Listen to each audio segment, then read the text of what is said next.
Hello everyone, welcome to this lecture. In this lecture, today I'll discuss about the vulnerability research and tools, what is incident response, and then I will discuss about phase of an incident response, and I also will discuss about the incident of response policies. First, we will discuss about the vulnerability research and tools. An important part of your toolkit as an ethical hacker will be the information gathered from vulnerability research. This process involves searching for and uncovering the vulnerabilities in system and determining their nature.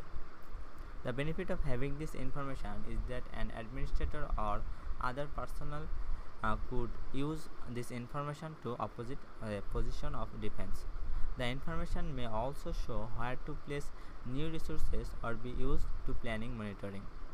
Vulnerability research, which is not the same as ethical hacking in that it passively uncovers security issues, whereas the process of ethical hacking actively looks for the vulnerabilities. Then, what is the incident response? As an penetration tester, your job is to provide information that will reduce the chance of a security break or incident to the lowest possible level. But does a regular user have no responsibility? Absolutely not. Users have an important role to play as well. So, as a well-prepared individual, you must plan how you will react when a security incident occurs or follow the plans the company or clients provides to you. Planning ahead or knowing plans others have made will be beneficial because it will give you the edge when determining what to do after an incident and how to do it. One of the first things to keep in mind when thinking about incident response is the fact that you may very well be dealing with something that falls under the banner of crime, and such will require that you take special care.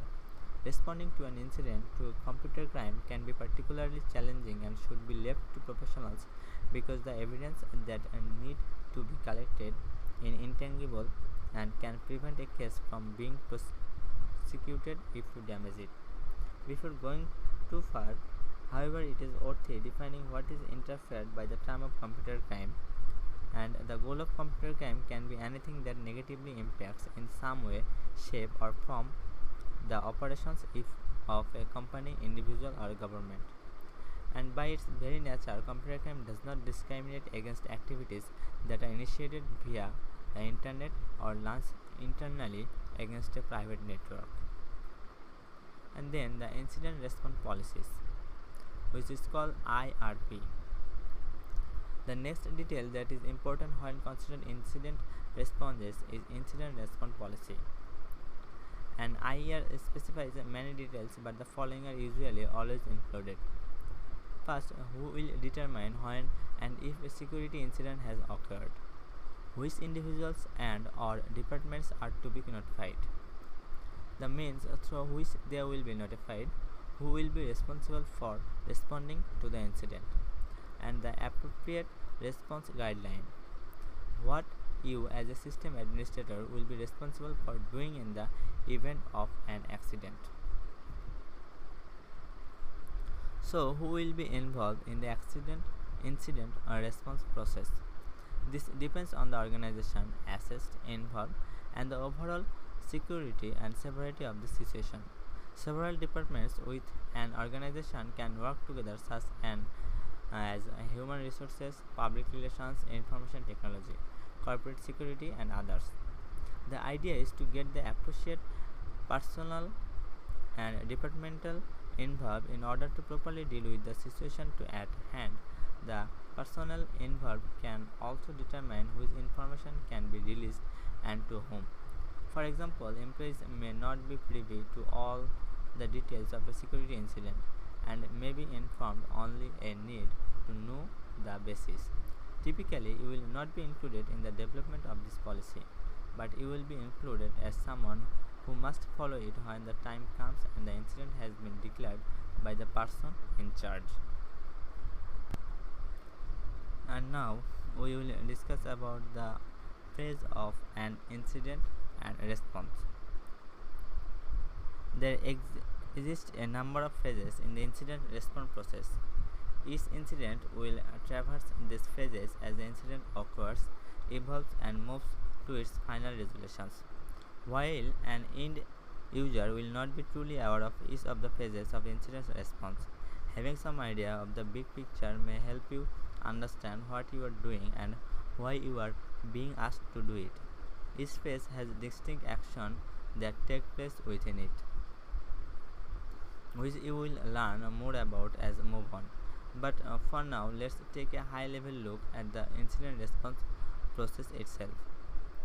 So there is a list which is generally accepted by the National Institute of Standard and Technology (NIST) and others as the phase of the incident response. So first, the phase of the incident and response is response, and then the trials, and next the investigation, and next the containment, and analysis and tracking, then recovery, then repair, and then debriefing and feedback.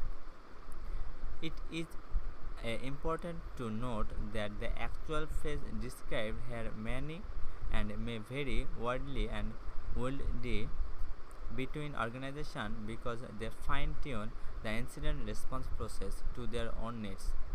You may work in an industry that is heavily regulated and that has its own requirements that dictate to or a unique incident response process.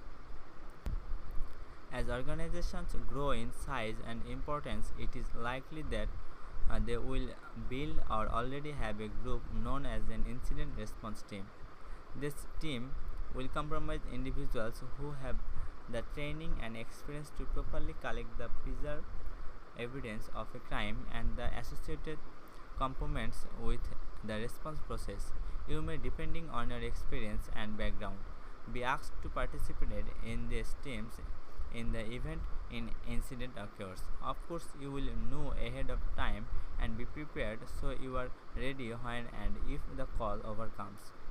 As part of the incident response team, you must be both properly trained and have the requisite experience to respond and investigate any security incident.